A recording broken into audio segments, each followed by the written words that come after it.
Hey, Worship Center family, this is your Thursday update, and I'm here with Lance, and he's going to talk to us a little bit about how to make online church a little bit more engaging. And Lance, this is kind of our reality for the next couple of weeks to do Yeah. online church. So, talk to me a little bit about what should you do before the online service to kind of prepare.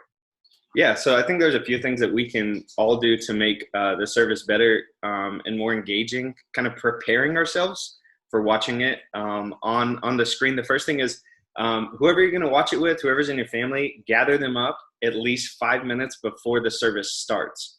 You'll be able to log on. The live stream will be going about 15 minutes before the service.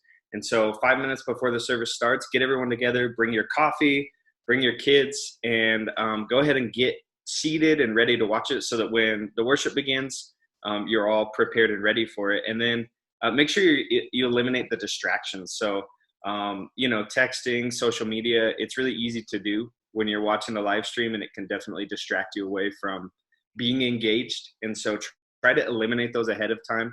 And then one important thing to do is get your family together and pray together before we start everything. Good idea. Lead your family in a group prayer. Ask your kids to pray with you. Take this opportunity to really minister to your family and be the pastor to your family. And then the last thing to do beforehand is pick your largest screen to watch it on. It makes you feel a little bit more like you're there when you're on your largest screen. That's good. Now, there's a couple of options here that we have. We have Facebook Live and we have our streaming service online. And kind of basically, from what I've been told by Mike and some of the others, is that if you want interaction, go Facebook Live, but the sound quality is not going to be nearly as good. The visual and sound quality won't be nearly as good. But online, you don't have the interaction, yet the sound quality and picture quality is a little bit better. Am I correct in that? Yes, sir. So, yeah. So if you're wanting to interact with people, but you're not too concerned about an HD video or the sound quality being the best, Facebook Live is the way to go. But if you're not going to be interacting with people, you're just going to watch it with your family, and you're wanting the best picture and quality, then you go to twc.church and then just scroll down and watch it on the live stream right there. Okay. So we're prepared. We did all the stuff. We got our coffee. We're prayed. We're good to go. And so, what do you do during the service to really enhance the experience? So during the service, we're kicking off with worship every week, just like we do when we're at the church or at the building, because we are the church, right? But just like when we're there, so get engaged in the worship. Don't be nervous about it. And I get that it can feel a little bit weird in a home when you're by yourself, but it's also kind of weird for us when we're preaching to an empty room and when we're singing to an empty room. So we understand that, and we feel that with everybody. So understanding that, hey, our audience is an audience of one. Our audience is God. And so when we're worshiping, we're not doing it for anybody else. We're doing it for the Lord. So we still have an opportunity to allow Mike and the band to lead us into worship. And so get engaged in that in your house and lift your hands and sing loud and sing proud. And then talk to the communicator.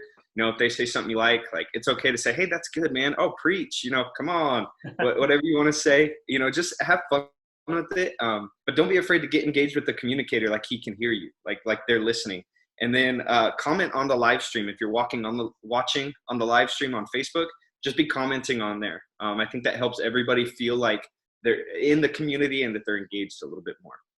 Good, man. That's some really good tips. So now that the service is over, what are some of the things to do to really enhance the experience after watching the online service?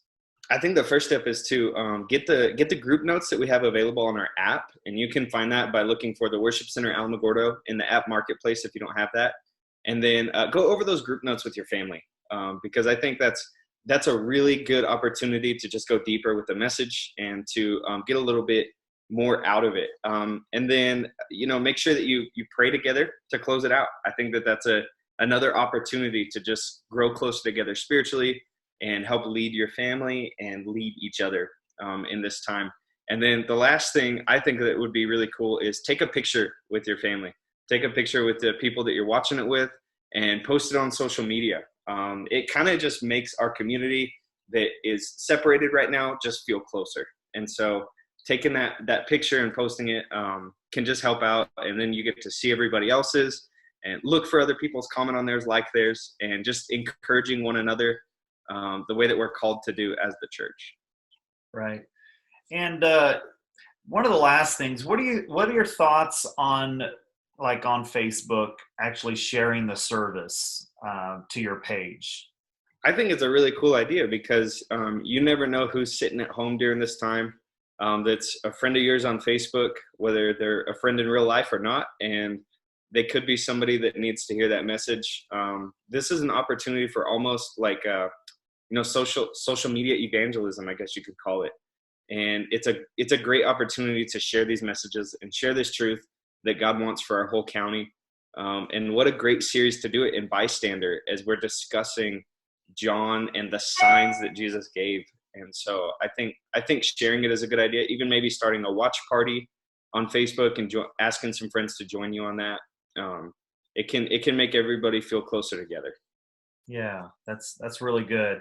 And it's true. I mean, since the governor's was saying that we need to be in groups of less than 5, then watch parties physically won't necessarily be able to happen, but virtual watch parties are still a possibility. And so if you don't know how to do that, just ask any 12-year-old, and they'll help you get that set up, right? Yeah. So, okay, well, hopefully I'll see everyone on online, whether watching from our website at twc.church or the Facebook Live. Again, twc.church is the best, like, visual and sound quality, but if you want to interact, Facebook Live is the best option for that. And hope to see you all 3 services, either service, Saturday 5:30, Sunday 9:30, and Sunday 11:15. And of course, we're doing them live, right? Right, Lance? Yes, every service is live, so come and join us. If you want to join us 3 times, you can. I guess that's possible. All right. Thanks, guys. See ya.